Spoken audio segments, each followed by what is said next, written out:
जय सिया राम। आपके अपने चैनल धार्मिक कथाएं में एक बार फिर से मैं आप सभी का बहुत बहुत स्वागत कर रही हूँ। समस्त सनातन धर्म के अनुयायियों को हिंदू नववर्ष की हार्दिक शुभकामनाएं और नवरात्रि पर्व की भी हार्दिक शुभकामनाएं। या देवी सर्वभूतेषु शक्ति रूपेण संस्थिता नमस्तस्यै नमस्तस्यै नमस्तस्यै नमो नमः। आज की अपनी इस वीडियो के माध्यम से मैं आप लोगों को श्रीमद् देवी भागवत पुराण में माता रानी को चढ़ाने के लिए क्या विशेष वस्तुओं का वर्णन किया गया है, इस बारे में बताऊंगी कि नवरात्रि के 9 दिन माता रानी को क्या वस्तुएं अर्पण करनी चाहिए, क्या वस्तुएं उन्हें भेंट देनी चाहिए कि जिससे हमारे सुख सौभाग्य में वृद्धि हो। और यकीन मानिए 9 दिन तक यदि आप ये चीजें माता रानी को भेंट करेंगे, ये चीजें चढ़ाते रहेंगे, तो निश्चित ही आपके जीवन में आपको वो सब प्राप्त होगा जिसकी आपने स्वप्न में भी कल्पना नहीं की होगी। तो वीडियो में बने रहें, वीडियो को पूरा देखें और यदि यह वीडियो आपको पसंद आए तो कृपया लाइक करें और यदि आप मेरे चैनल पर नए हैं तो चैनल को सब्सक्राइब करना ना भूलें। साथ ही बेल आइकन को भी प्रेस कर दें ताकि मेरी वीडियोस के नोटिफिकेशन आप सभी को मिलते रहें, क्योंकि आपके एक लाइक से और चैनल को सब्सक्राइब करने से मुझे आगे वीडियो बनाने की प्रेरणा मिलती है। तो आइए वीडियो शुरू करते हैं। तो सर्वप्रथम नवरात्रि का पहला दिवस अर्थात प्रतिपदा के दिन माता शैलपुत्री की पूजा की जाती है। केश संस्कार द्रव्याणि प्रदत्तात् प्रतिपादने श्रीमद् देवी भागवत के इस श्लोक के अनुसार नवरात्रि के पहले दिवस माता रानी को केश सुलझाने की वस्तुएं अर्थात कंघी और श्रृंगार का समस्त सामान अवश्य भेंट करना चाहिए। इस प्रकार से माता रानी को ये वस्तुएं अर्पण करने से आपके सुख सौभाग्य में और सौंदर्य में वृद्धि होगी, क्योंकि धार्मिक मान्यताओं के अनुसार नवरात्रि में माँ दुर्गा के 16 श्रृंगारों का विशेष महत्व होता है। माता रानी को ये 16 श्रृंगार अर्पण करने से माता रानी अत्यंत ही खुश होती हैं और मनुष्य को सुख समृद्धि का आशीर्वाद देती हैं। इसके पश्चात नवरात्रि का दूसरा दिन माँ ब्रह्मचारिणी का होता है और माता ब्रह्मचारिणी को इस दिन श्रीमद् देवी भागवत के इस श्लोक के अनुसार पट्टदोरम द्वितीयायाम केश संयम हेतवे अर्थात माता रानी को केश सजाने की वस्तुएं भेंट करनी चाहिए, जैसे फीता अर्थात जिसको रिबन भी बोलते हैं और बालों में बांधने वाली चोटी और केश सजाने की अन्य वस्तुएं जैसे गजरा, ये सब चीजें भेंट करनी चाहिए। माता रानी को ये केश सजाने की वस्तुएं में एक विशेष ध्यान रखना है कि यदि आप ये वस्तुएं फूलों की बनी हुई ले आएं और अपने हाथों से बनाएं तो इससे माता रानी अति प्रसन्न होती हैं। जैसे यदि आप माता रानी को गजरा भेंट कर रहे हैं तो वो फूलों का बना हुआ और घर में बनाकर आप तैयार कर सकते हैं। गजरे में मोगरा या गुलाब के फूल इसे और अधिक शुभ बना देते हैं। इससे माँ दुर्गा प्रसन्न होकर सौभाग्य और प्रगति का आशीर्वाद प्रदान करती हैं और घर में सुख शांति और समृद्धि का वास हमेशा बना रहता है। केश सजाने की वस्तुओं के साथ साथ द्वितीया के दिन माता रानी को वस्त्र भी भेंट करने चाहिए। ये समस्त वस्तुएं भेंट करने से आपके मर्यादा में वृद्धि होगी और माता रानी की कृपा से आपके मर्यादा की रक्षा सदैव बनी रहेगी। नवरात्रि का तीसरा दिवस माँ चंद्रघंटा को समर्पित है। दर्पण च तृतीयायाम सिंदूरालक्ततम तथा इस श्लोक के आधार पर तृतीया तिथि को माता रानी को दर्पण अर्थात शीशा भेंट करना चाहिए।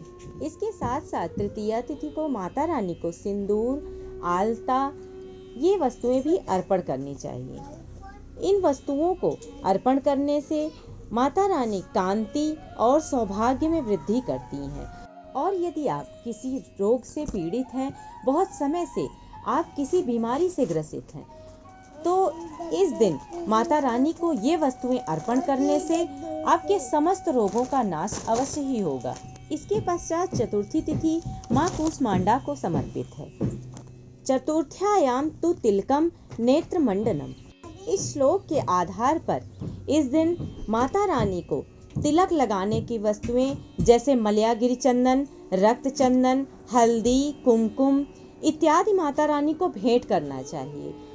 इसके साथ साथ इस दिन माता रानी को आँखों में लगाने वाला काजल और मधुपर्क जो कि दही, घी और शहद से मिलाकर बनता है, ये भी माता रानी को भेंट करना चाहिए, क्योंकि माता रानी को मधुपर्क चढ़ाने से ओज, वीर्य और बल तीनों में वृद्धि होती है। इसके पश्चात पंचमी तिथि माँ स्कंद माता को समर्पित है।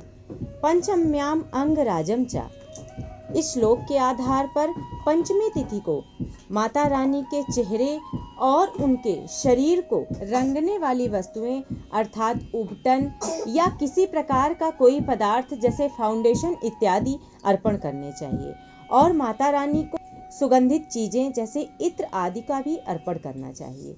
इसके साथ साथ पंचमी तिथि को माता रानी को यदि संभव हो, आपकी सामर्थ्य हो, तो आभूषण भी अवश्य पहनाने चाहिए। इसके पश्चात षष्ठी तिथि माँ कात्यायनी को समर्पित है।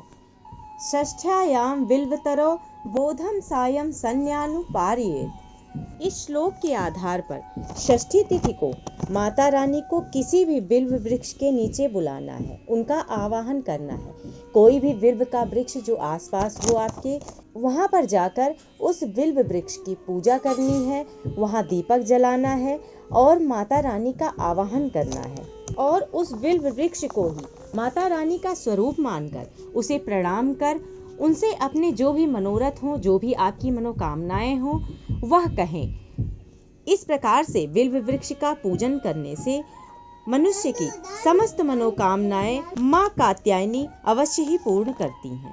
बिल्व वृक्ष का पूजन करते समय यदि संभव हो तो उसकी 11 बार, 21 बार या 108 बार परिक्रमा भी अवश्य करें।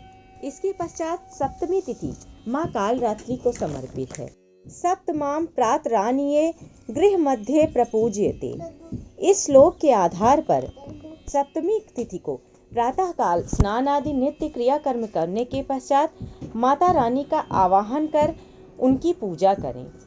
इसके पश्चात जब आप माता रानी का पूजन कर रहे हैं उस समय एक पुस्तक भी पूजन स्थल पर अवश्य रखें और उस पुस्तक की विधिवत पूजा करें। पूजन करने के पश्चात यह पुस्तक आप किसी भी अज्ञानी, मंदबुद्धि या जो भी बच्चे जिनका पढ़ाई में मन नहीं लगता, किसी प्रकार से उनको कुछ चीज़ें याद नहीं रहती हैं, मतलब किसी भी प्रकार से उनका पढ़ाई लिखाई में मन नहीं लग रहा है, तो ऐसे किसी भी बालक को आप ये पुस्तक भेंट कर दें। या आपके घर में भी यदि कोई बच्चा ऐसा है जो जिसका पढ़ाई में मन नहीं लग रहा है या वह मंदबुद्धि है, तो यह पुस्तक आप उसको भेंट अवश्य करें, क्योंकि इस पुस्तक को भेंट करने पर उस बच्चे का मन पढ़ाई में लगने लगेगा और उसका मन शांत और एकाग्र होने लगेगा।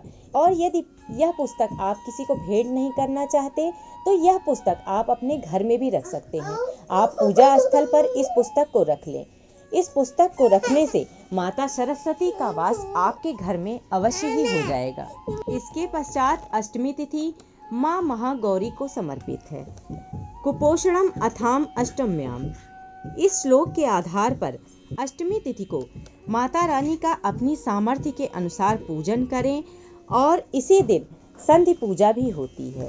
तो माता रानी को अपनी सामर्थ्य के अनुसार वस्त्र अर्पण करें, छत्र अर्पण करें और हाथ से हवा करने वाले पंखे भी भेंट करें। लेकिन इन चीज़ों को भेंट करने में इस बात का ध्यान रखना है कि ये चीज़ें आपको अपने सामर्थ्य के अनुसार ही भेंट करनी है। अष्टमी तिथि को ये चीज़ें माता रानी को सामर्थ्य के अनुसार भेंट करने से मनुष्य की यश कीर्ति में वृद्धि होती है।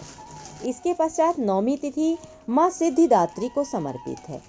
इस दिन सभी के घरों में हवन होती है, क्योंकि यह नवरात्र का आखिरी दिवस होता है।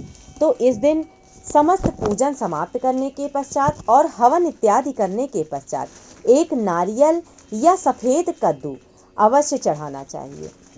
उसको माता रानी को चढ़ाने के पश्चात उसकी बलि भी अवश्य देना चाहिए, क्योंकि नौमी तिथि को जिस प्रकार से हवन करना अनिवार्य है उसी प्रकार से बलि देना भी बहुत अनिवार्य होता है। तो इस प्रकार से नवरात्रि के 9 दिन माता रानी को ये वस्तुएं अवश्य अर्पण करें। ये वस्तुएं अर्पण करने से यम यम चिंत्यते कामम तंतम प्राप्नोति निश्चितम, अर्थात 9 दिन तक यदि हम ये कर्म करते रहेंगे और ये चीज़ें चढ़ाते रहेंगे तो निश्चित ही जीवन में हमें वो सब प्राप्त होगा जिसकी हमने अपने स्वप्न में भी कल्पना नहीं की होगी। तो इस नवरात्रि माता रानी की कृपा अपने भक्तों पर सदैव बनी रहे और सभी के दुखों का अंत इस नवरात्रि में अवश्य हो जाए।